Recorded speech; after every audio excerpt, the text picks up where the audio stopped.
السلام علیکم ورحمۃ اللہ وبرکاتہ نحمده ونصلی علی رسولہ الکریم اما بعد۔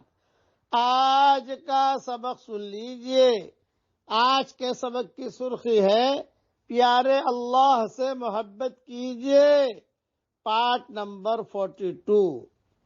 جنت میں کھجور کا درخت لگانے کا نبوی نسخہ بتا رہا ہوں، بہت لگا لیجئے جنت میں کھجور کے درخت۔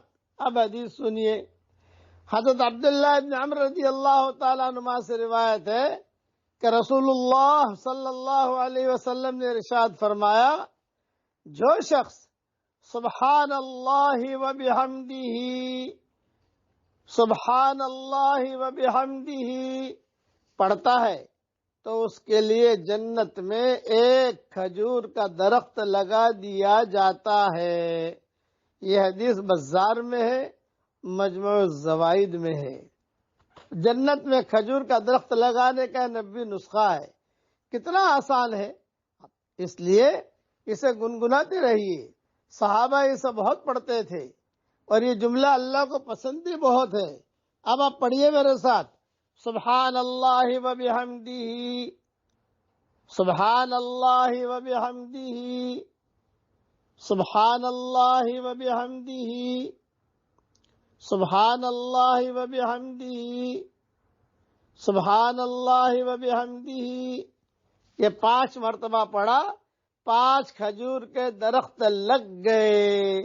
اور جنت میں کھجور کے درخت فوراً لگتے ہیں، یہ نہیں پانی ڈالو اور جو ہے اس میں محنت کرو اور ہل چلاؤ اور پھر نگرانی کرو، یہ بات نہیں ہے۔ بلکہ جنت میں کھجور کا درخت فوراً لگ جاتا ہے۔ اور جنت میں کھجور کے درخت جو ہوتے ہیں وہ لکڑی کے نہیں، سونے کے تنے ہوتے ہیں۔ یاد رکھنا، سونے کا روایتوں میں آتا ہے۔ اس لیے جلدی سے لگا لیجئے، جتنے لگا لیں اتنے، جتنی طاقت تو لگاؤ۔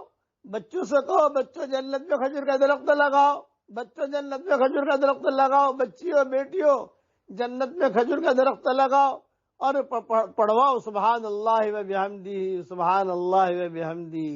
اللہ تعالیٰ ان کھجوروں کے درختوں سے ہم سب کو فائدہ اٹھانے کی توفیق عطا فرمائے، آمین۔